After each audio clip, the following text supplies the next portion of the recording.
What's up, ladies and gentlemen? Welcome back to the channel. Hockey Time here for yet another tier list video today.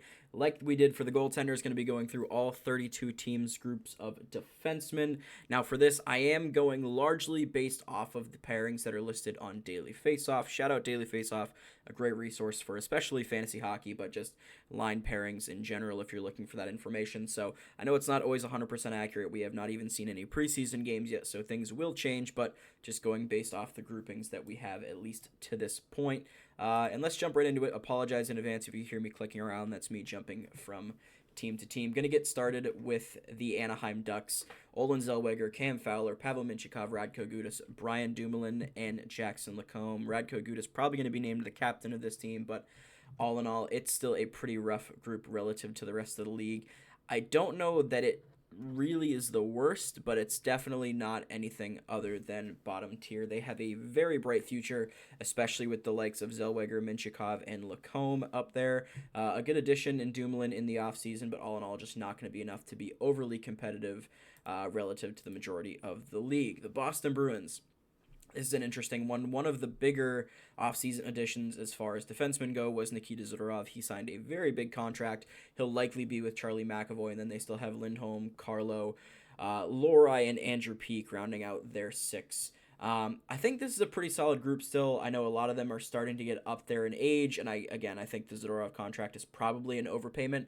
But I do still think this is a very, very strong group of defensemen, and I think Mason Lohrei is going to have a really good opportunity to grow here behind four other guys that have been in the league for a good bit and probably have a lot to teach. So I'm going to put them in, I guess, the good tier for now. And again, I'm like I did with the goalie list. I am going at this raw. There is no notes. I have no stats. I'm going purely based off of my own subjective opinion. So keep that in mind while going through the rest of this video. This very well could change, but for now, I'm going to throw the Bruins in good. The Buffalo Sabres. This is another pretty interesting one. They will have a full season of Bo Byram, which was not the case last year. And then, of course, Rasmus Dahlin and Owen Power round out their very strong group of three young defensemen that have a very, very bright future, especially if they remain together. But then the bottom three is not so great. Henry Jokiharju, Matthias Samuelson's all right, and then Connor Clifton is a valuable bottom pairing guy, I think. But it's so hard to gauge this group. I mean, they have games where they look unstoppable. Rasmus Dahlin, of course, is a Norris caliber defenseman right now. But the rest of these guys, it's kind of hard to judge. I think for now, I'm probably going to lump them in with the Bruins in the good tier. I think Rasmus Dahlin does a lot of weight carrying this. And I think just looking at this, I probably have to move the Bruins up too, right? I think this is a good group of defensemen. I think Dahlin carries the load a lot. Byram is going to be very valuable, and Power is still continuing to learn. So all in all, I think this group's probably going to continue to grow throughout the year and just continue to improve. But for now, I think having them in the good tier is probably fair. The Calgary Flames. Oh man, this one is like so far removed from what it was a couple of years ago when these guys had like arguably the best decor in the league. It's Mackenzie Weegar, Daniil Miramanov, Kevin Ball, Rasmus Anderson, Jake Bean, and Braden Patchell. Well, I'm sure someone in the comments will correct me there. This one's tough. It's probably just a hair above the Anaheim Ducks just because of Weegar and Anderson both being in the lineup there. Kevin Ball is a valuable pickup in that trade with New Jersey, but all in all, it's not going to be enough to make them that good of a group. I am going to put them, I'm grabbing New Jersey. I'm going to put them in the subpar group for now, or subpar tier for now. I just don't think they have enough back there to put them any higher than that. Again, could adjust this as we move along, but I don't anticipate Calgary moving up much, if at all. The Carolina Hurricanes, this is a much different looking group of defensemen than what they had last year. No longer holding Brett Pesce or Brady Shea. Instead, they bring in Sean Walker and Shane Gostisbehere. Slavin, Burns, Orlov, and Chatfield are all still there. And despite the changes, this is still a very, very strong group of defensemen. I don't quite know if it belongs in the elite tier, but having a top four of Slavin, Burns, Orlov, and Walker, and then Gostisbehere as your likely power play quarterback is a pretty healthy position to be in. So I think for now, I'm going to slot them in the great tier again. I think over the course of the year, there'll probably be some changes in the pairings and whatnot here. It's a relatively fresh group. Jalen Chatfield is not the most experienced NHL guy, and Orlov is one of the more inconsistent defensemen in the league when it comes to his peak and his valley. But all in all, I think at their highest, this is a very strong group of defensemen behind a pretty solidly defensively sound forward group as well. The Chicago Blackhawks, this is a rough one. It's improved slightly off of last season, but not dramatically. It's Vlasic, Jones, Korchinski, Murphy, Martinez, and TJ Brody. Those last two names, both, of course, new acquisitions in the offseason. Those two names on the left, Vlasic and Korchinski, are good up-and-coming pieces, but right now having guys like Alex Vlasic playing top pair minutes against the best players in the NHL is probably not what you ideally want if you're the Blackhawks. It could certainly be worse. But I do think this group is still going to struggle behind a group that's probably still not going to score all that much. I do like Calgary, think it's probably still a shade better than Anaheim's group. But honestly, for this one, the value comes more from some of their older guys. I think having Alec Martinez on your third pair is pretty nice. TJ Brody, hopefully he can stay healthy and improves his game from what we saw last year in Toronto. But all in all, I think this group definitely belongs in at least the subpar, and frankly, this one could end up being bumped down to just bad by the end of this video. But for now, we'll slot Chicago in at subpar. The Colorado Avalanche, this is one that saw them took a bit of a hit. Cale Makar, Devon Toews, Sam Girard, Josh Manson, and then Eric Brandstrom and Oliver Shillington, the two new names brought in here, of course.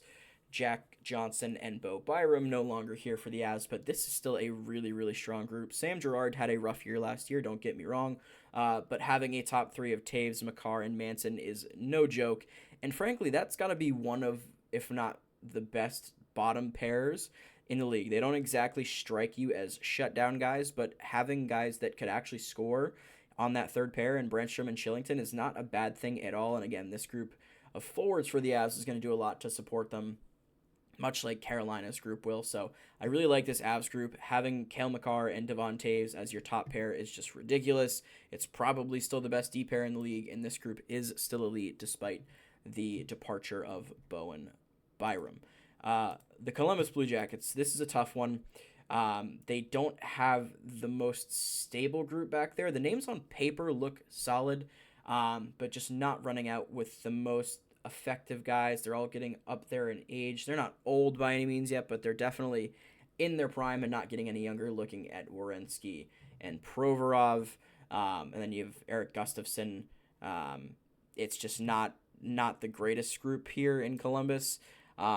Once again, I don't think it belongs in bad. I think it's probably pretty in line with Chicago's group. And again, like Chicago's situation, they're behind a group of forwards that's just probably not going to score all that much, which is tough, but it kind of is what it is. So Columbus is going to stay down there in the subpar tier as well. The Dallas Stars. Now, this is a group that sees a pretty dramatic drop-off from where they were last year, and a lot of that is thanks to the departure of Chris Tanev. Chris Tanev was the most defensive-minded guy in this top four last season, was paired with Esa Lindell for much of it, Thomas Harley for a bit of it as well, and now that top four is rounded out by Ilya Lyubushkin. At least that's how it's listed on Daily Faceoff. I will be shocked if that doesn't change at certain points throughout the season, but regardless of who they throw out there in that second pair, it's not going to be nearly as good as it was last year. The good news for Dallas is they still get to tout Miro Heiskanen, Thomas Harley, and Esa Lindell as their top three, which is pretty solid. It's not elite by any means, but having those three definitely does more to lift them up than some other teams would be able to. It's kind of a tough one to grade out. They're certainly not elite again. I don't know that I'd call them great. I think they're going to go in that same tier as Buffalo. I think this bottom pair drags them down a lot. It's Brendan Smith and Matt Dumba. I think Lyubushkin has moments where he's solid, but he also has moments where he's very not solid. I think they're just going to have to build some chemistry, too. It's, again, half of the group is new. That top pair of Heiskanen and Harley will probably solidify itself, but those bottom four guys are going to have to figure out where each of them belongs and if they're able to play the minutes that they need to play in order to make this team successful. So it's going to go in good for now. Could definitely be worse, but could also certainly be better. The Detroit Red Wings, man, this one, I can't imagine a lot of Detroit fans are super happy with this. Ben Sherratt, Mo Seider, Simone Edvinsson, Jeff Petrie, Ole Mata, and Eric Gustafsson, who's not in Columbus. I apologize. Yeah, I just don't have a ton of faith in this group. I mean, Mo Seider's still not signed, and then behind him, it's Edvinsson and a lot of old guys. I don't know if it's subpar or fine, because Seider and the growth of Edvinsson should help this team. I think for now, though, I still probably have to stick them here. I can't go above Calgary or above Chicago for them. I don't think it's fair. I think Seider's fantastic. I think Edvinsson will be fantastic. The rest of this group of defensemen is just not really it. The Edmonton Oilers, this is one that saw a departure as well. Cody Ceci no longer here. Philip Broberg, of course, dealt on the offer sheet. They bring in Ty Emberson from the minors. They bring in Troy Stecher. And then it's still Ekholm, Bouchard, Nurse, and Kulak coming back from last season. That top pair is fantastic. Matthias Ekholm and Evan Bouchard is up there with the likes of Makar and Taves. Nurse has his nights where he looks really, really bad. That contract is probably one of the worst values in the league, but by all means, he's not a bad defenseman. It's another case of like the Mitch Marners where the money he's getting paid makes it a lot worse than it really is. And then Brett Kulak and Troy Stecher. Stecher's a guy that I've been a little bit surprised that he's struggled to stay in the league as much as he has. But all in all, I think this is still a pretty solid group. I wouldn't put them in the great tier. I do think it's probably in this good to fine tier. I think just that top pair, again, carries a lot of the weight for them. Bouchard, one of the most offensively productive guys in the league, and Matthias Ekholm just does a lot to balance him out. It's probably one of the more balanced pairs we see a lot of times. If you have an offensive guy, they're either with another guy that wants to be more two-way, and they have moments where they're both stepping or they're both too passive. But I think this pair does a pretty good job. Ekholm rarely steps in. When he does, it's usually timed pretty well. And Bouchard, of course, one of the more lethal shots in the league from the back end. So a pretty good pair there in Edmonton. And the rest kind of just does what they need to do for the most part. The Florida Panthers, this one, a big loss in Brandon Montour. It doesn't look like the strongest group on paper. However, I think the growth of a lot of these guys still gives them room to be considered one of the better groups in the league. It's Forsling and Ekblad up front. They really need Ekblad to stay healthy this year. That is one thing I will say for sure. And then Kulikov and Mikkola and Nate Schmidt and Adam Boqvist as the two new additions heading into this season. I think this is probably going to be our first one in the fine tier again.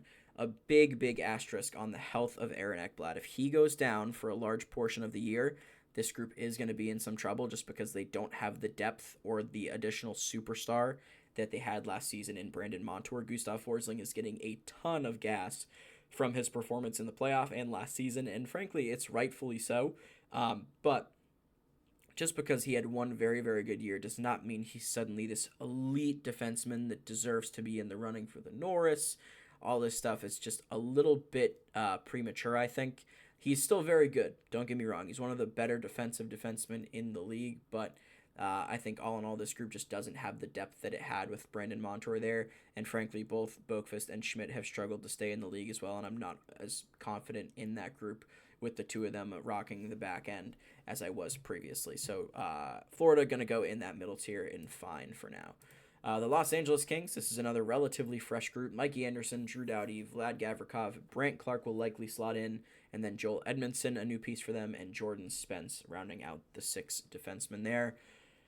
This is a hard group to judge, man. They lose Matt Roy, which is a big loss. I don't know really what to think of this group. I mean, Brant Clark did not see as much time last year as we thought he was going to. Jordan Spence, on the flip side, looked fantastic in a lot of the games he played.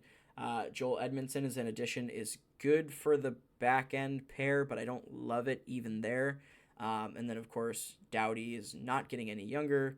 I don't know exactly what to make of this group. I think they're probably going to slot into the fine tier as well. I think their depth, while these younger guys are growing, is still going to be a little shaky until they really step in and mature their game. But for the time being, it could definitely be worse in LA, and I think their coaching structure is going to make it so that they have more than enough room to succeed. And again, their forward group is pretty defensive focused as well, largely thanks to their coaching structure. So LA will be fine. It's not the elite group that it once was there, but it's still relatively solid. The Minnesota Wild, this is a pretty underrated group in my opinion. Jonas Brodin, Brock Faber, Jacob Middleton, Jared Spurgeon, Declan Chisholm, and Zach Bogosian. I think that top 4 is really, really good. I don't think it's elite, but I think Brock Faber, coming off his rookie year, is only going to keep getting better. Jonas Brodin hopefully can stay healthy this season. Same with Jared Spurgeon. And then Jacob Middleton really proved to be pretty valuable last season, and I think he's going to continue to do that here. Declan Chisholm, relatively new to the league. Zach Bogosian, not new to the league at all. I think that's a perfectly fine bottom pair, though.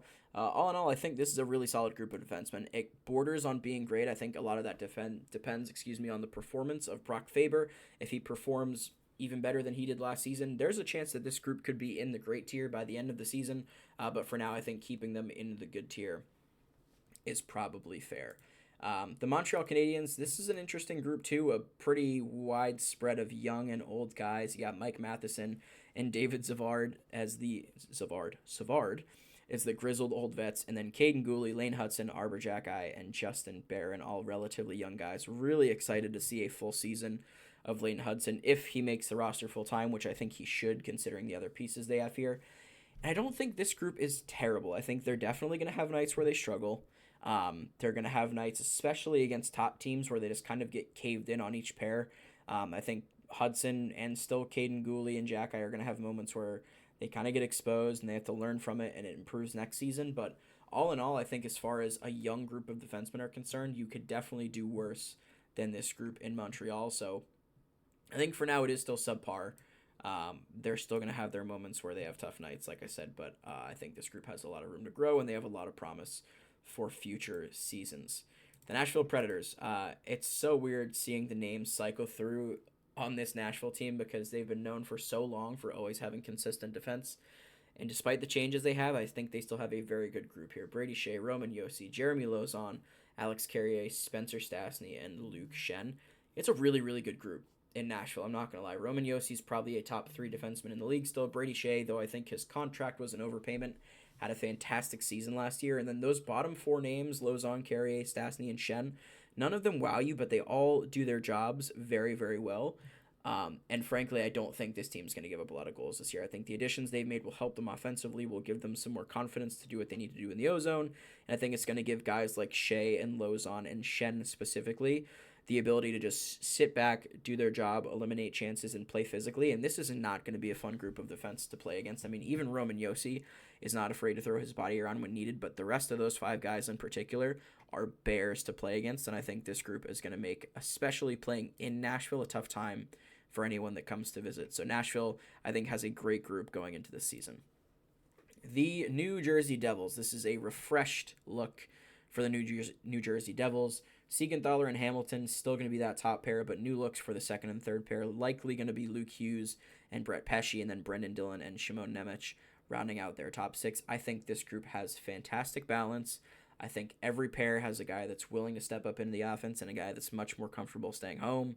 I think this group being in front of the goaltenders, that they have now is going to be much more comfortable and confident than they were last season in front of Vanacek and largely Akira Schmid for most of the year. I think it's going to be a completely different season for the New Jersey Devils. I don't know that they're elite yet. I think we need to see what Luke Hughes and Shimon Nemec look like coming into the season, but I do think this is a great group as well. I think Dougie Hamilton, if he can stay healthy, is going to provide a ton of value for them. I think people forget that he was out for like almost the entire season for New Jersey last year. And then again, giving both Hughes and Nemec just guys that play stable, that don't really jump into the play all too often, that are very good in their own zone, is going to give them a little bit more freedom to do what they do through the neutral zone and in the offensive zone. And I think all in all, this group, like I mentioned before, just has a lot more balance and is going to be much more well-rounded than they were last season.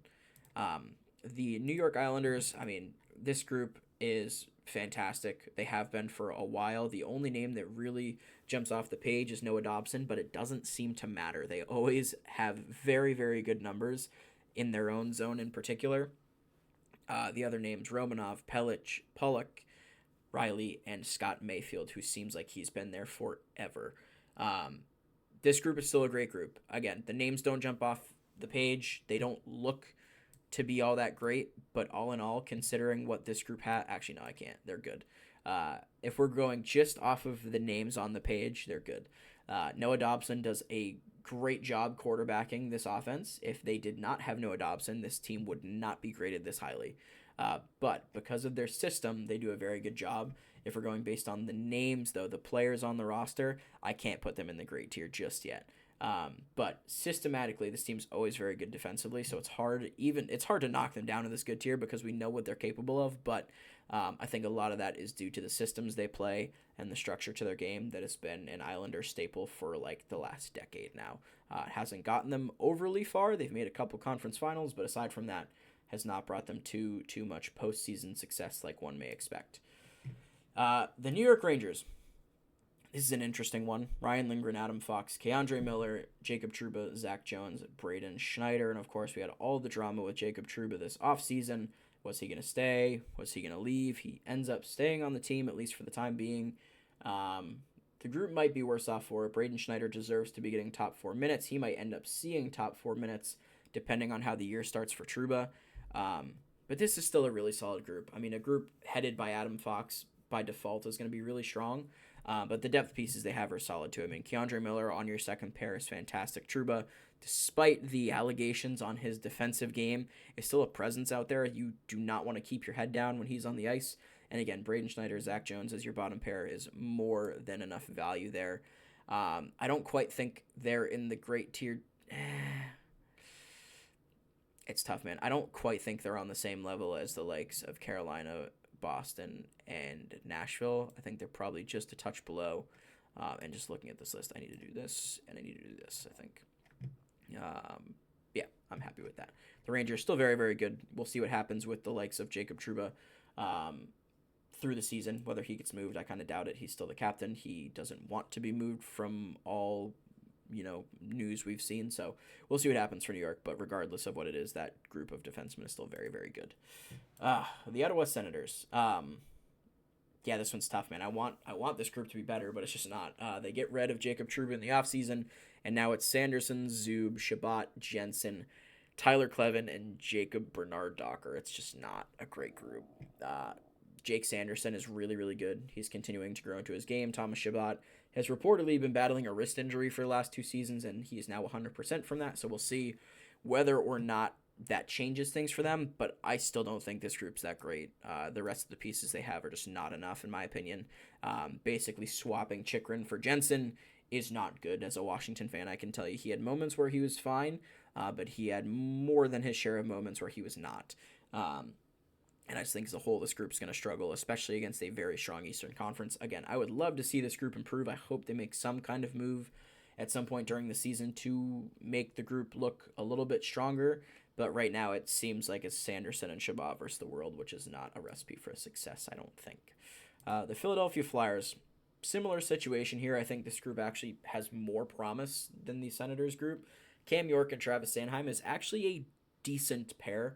And then Nick Seeler, Jamie Drysdale could be a lot worse. Yegor Zamula and Rasmus Ristolainen, it's not great. This group probably belongs in the subpar category as well.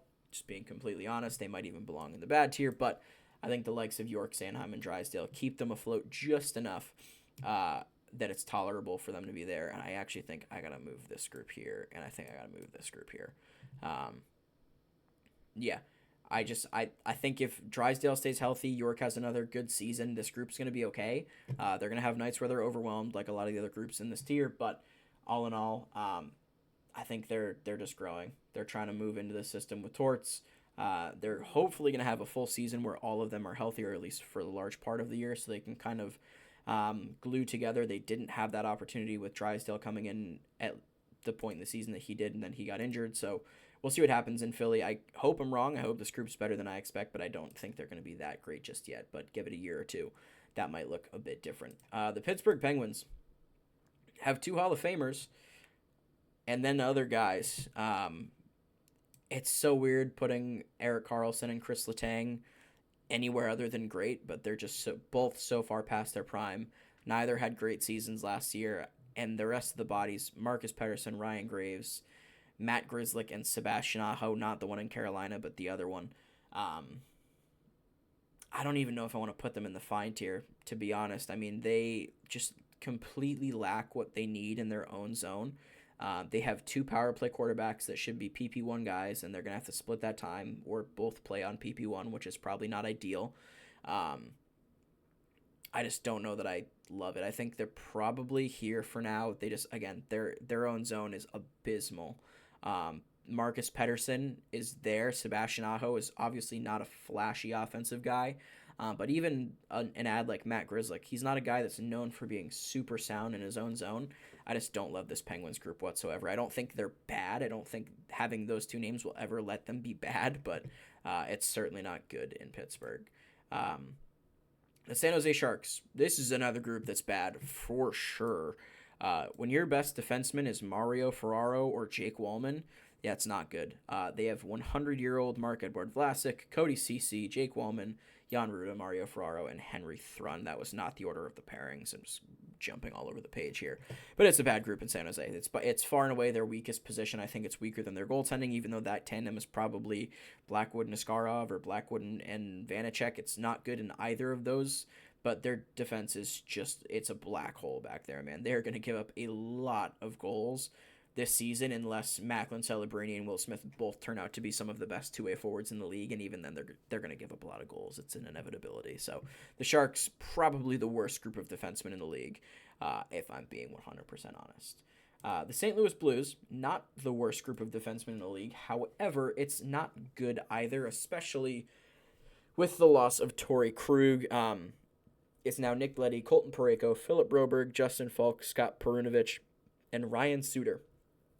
They're just going to be really, really slow, man. Like, they're not afraid to play physically. They won't be a fun group to play against, but it's really not going to be pretty in St. Louis. I guess this group belongs in the subpar. I don't even think I could put them in the subpar tier. I think this group's just bad. Yeah, I mean, even with Torrey Krug in this lineup, right, at best, they're subpar. But without him, it's like you give Falk or Broberg the keys to the power play, and that's not a great recipe for success. And then your top pair is Nick Leddy and Colton Parayko. Like, does Phil Broberg end up on your top pair with him? Like, it's not an ideal situation in St. Louis at all. And I don't think they're going to have a ton of fun back there this season. The Seattle Kraken, I jumped out of order here. Vince Dunn, Adam Larson, Jamie Alexiak, Brandon Montour, Riker Evans, and Will Borgen. I actually like this group. I think obviously the addition of Montour is a massive one. They have two guys capable of running the power play in Vince Dunn and, of course, in Brandon Montour. I do think it probably still belongs to Dunn. I think it's his job to lose as the power play quarterback. I actually think this is a good group. I do. I think their top four is really strong. They're not afraid to play physically. And Riker Evans and Will Borgen is not a bad bottom pair. They're both young enough that they still have room to improve. They're not going to leave you completely gasping at how bad they are and how easily they're getting beat by everybody. I don't hate this group at all. I think they have room to improve. I think they'll grow throughout the season as Montour gets used to the system Seattle's playing. It'd be a blast to see a pairing of Vince Dunn and Brandon Montour. I don't know how often we'll see it, again, just for the sake of balance. But if it's Dunn, Larson, Alexiak, and Montour, I'm happy with that if I'm a Kraken fan. The Tampa Bay Lightning, this is so far removed from the Lightning defense groups of past, man. Victor Hedman, let me go side by side here, right? The left side, Victor Hedman, Ryan McDonough, and J.J. Moser. That's a very serviceable left side. Their right side, however, Darren Radish, Eric Chernak, and Nick Perbix is like, you completely lost me. If they had one, like, decent right-handed defenseman, this group would be probably in the great tier. But the fact that Eric Chernak is maybe your best right-handed defenseman on the roster is really not a good look. I think Hedman is not getting any younger, obviously. Ryan McDonough, same can be said for him. And J.J. Moser is still young enough that he can be growing a bit. But the rest of this group is just not it anymore. Hedman is going to probably start having some health issues. Ryan McDonough has found a way to stay healthy forever, but I wouldn't be surprised to see him start running into some injuries here too. And I actually think this group goes all the way down into the fine tier. Again, I think Hedman is pretty overrated as a defenseman at this point, and then, again, the rest of their group, the big names are old, and the other names are bad.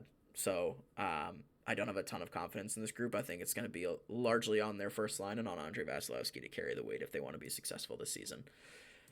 The Toronto Maple Leafs, this is the first time in a very long time it feels like that the Leafs have had a pretty strong group of defensemen, and even then a lot of this depends on how Timothy Liljegren does this season. But it's Riley and Tanev, which is a great pair. Ekman Larson, Liljegren most likely, and then Simone Benoit and Jake McCabe rounding out. That might be the best bottom pair in the league, just for the role that they're meant to play, right? Again, I really like that pair in Colorado, but they're not really a shutdown pair. They're more of a value point scoring pair, I think. Benoit and McCabe's great. They're not afraid to play physically. Ekman Larson, the contract isn't great, but I don't hate him as an ad here. I think he was very valuable for Florida. Again, I think a lot of it comes down to how Liljegren performs. If he steps into his role and begins to approach the trajectory that a lot of people thought he had when he was drafted, this is going to be a really, really good group. If not, they might struggle a bit. But I think they probably belong in the same tier as like the Wild and the Kraken. I think they'll be fine. I think Riley's going to do his thing. Chris Tanev's going to do his thing. That's going to be one of the better pairs in the league, I think. Excuse me for bumping the mic there. And then we're just going to have to see how guys like Ekman Larson and Liljegren perform to see how well this group really rounds out. But for now, I think putting them in the good tier is all right. The Utah Hockey Club, this is another really interesting one, and it's much improved from last year as well. Mikhail Sergachev and Sean Durzi. It's going to be a really fun pair to watch here once again. Juuso Välimäki, John Marino, Ian Cole, and Michael Kesselring. Again, the additions of Sergachev and Marino make this group drastically better than they were last season. Having a bottom pair of Kesselring and Cole doesn't feel all that bad. I do think it's going to be a bit porous in their own zone still. Like, Durzi's not the best guy in his own end. Marino's not the best guy in his own end. Ian Cole's not getting any younger. Välimäki, not exactly known for clamping guys. So we'll see what happens for each of them. But again, it's still a much improved group from where they were previously. I just don't know whether it's probably just fine. I don't know that I'm comfortable enough with it to put them in the good tier yet. I don't think they're at the same level of like Pittsburgh, Ottawa, Philly, but I don't think they're up there with these guys in the good tier just yet. We'll see how the season goes. And for what it's worth, this group is still relatively young, so definitely room to improve. But for now, I think fine's probably most appropriate for them. The Vancouver Canucks. This team's so interesting to me. I can't wait to do the forward list and get absolutely torched for my take there. But their defensemen, again, really interesting. Quinn Hughes and Philip Hronek, probably a top 5 pair in the league. Carson Soucy, Tyler Myers, definitely could have a worse second pair. And Derek Forbort and Vinny Desharnais, that is going to be not fun to play against. You are going to get smushed in the offensive zone anytime you get near the net. I don't hate this group. I don't think it's great. I think that top pair is fantastic, and then I think it kind of falls off from there. But Quinn Hughes, Philip Hronek as a top pair by default belongs up here. The rest of it drags them down just a bit. I think they're probably in the good tier. I think we have to see how this bottom pair plays out. If they're all right in their own end, they're obviously going to be physical, but can they actually keep the puck from going into their net is going to be the big question. And Carson Soucy and Tyler Myers both have some of their own question marks, more of them around Tyler Myers than for Soucy, but I think the rest of that group is just kind of mid enough to keep them afloat. And obviously a lot of that weight is going to have to be carried by Hughes and Hronek. The Vegas Golden Knights, this one is the other elite group. They are brutal to play against in their own zone. They have guys that manage the puck very well. Their transition game is solid. It's Hanifin, Pietrangelo, McNabb, Theodore, Haig, and Whitecloud. This group is very, very good. And the scariest thing about them, again, is that they are all physical, and they are mostly very good at moving the puck. I think in the old, one of Jeff Merrick's favorite lines back on the Jeff Merrick show was that they, I forget who the original quote was, but like agile, virile, dancing bears or something like that, and it's a perfect description for Vegas. I mean, they're brutal, they're physical, and they move the puck well. I don't think you can really ask for more than this group from Vegas. The Washington Capitals, a very new look group of defense for Washington Capitals. Jacob Chychrun, John Carlson, Rasmus Sandin, Matt Roy, Martin Feravari, and Trevor Van Riemsdyk. I think the additions they made, like I've mentioned for some other teams here, just provide balance. Chychrun is not nearly as offensive as he once was. I think he's going to be more focused on settling down in his own zone. It's going to be good for John Carlson to join the rush and do what he does. I know he's getting up there in age, but I think he's still going to produce a decent amount this year. And then I think the biggest add is Matt Roy. Giving Rasmus Sandin, similarly, a partner that's not afraid to just sit back and do his job in the zone, so that a guy like Sandin can go up and do his thing. I think it's going to be really good for Sandin's development, and I think that pair is going to be much improved from having Sandin play with Karlsson, which just didn't make a lot of sense to me when it happened last year. And then Faravari and TVR is going to be a perfectly fine pair, like it was for the portions of last year that they played together. Excuse me. And yeah, I'm excited to see this group play. I think their peak is pretty high. I think their valley is also pretty low, depending on how things go and injuries and all that good stuff. So for now, I do think they belong in the good tier. And we'll see how things shake out. Again, it's a pretty fresh group, so we're going to have to see how things look to start the year, but I do have pretty high hopes for the group in Washington. And rounding us out here, the Winnipeg Jets. I'm not really a fan of this group, if I'm being completely honest. I think it's Josh Morrissey versus the world. I mean, Neil Pionk has moments where he looks good, but when he does, it's usually not in his defensive zone. And then outside that, it's Dylan DeMello, Dylan Sandberg, Colin Miller, and Logan Stanley. The bottom two of those are like fringe NHLers, and frankly, Dylan Sandberg is not that much higher than that. I actually think this group goes in the subpar tier. I think if it weren't for Josh Morrissey being here, they would be down here for one of the worst in the league. They're nowhere near San Jose's level just yet, but I still don't really like what they have aside from Josh Morrissey. I think a lot of teams have much more depth and just much more well-roundedness than this group in Winnipeg does. I think they are made to look much better than they actually are because they have a guy named Connor Hellebuck playing net behind them. But that's going to be it for this video. Let me know what you guys think in the comments below. I know I'm going to have some disagreements in the comments on this one, so let me hear it. Who do you think I'm wrong on?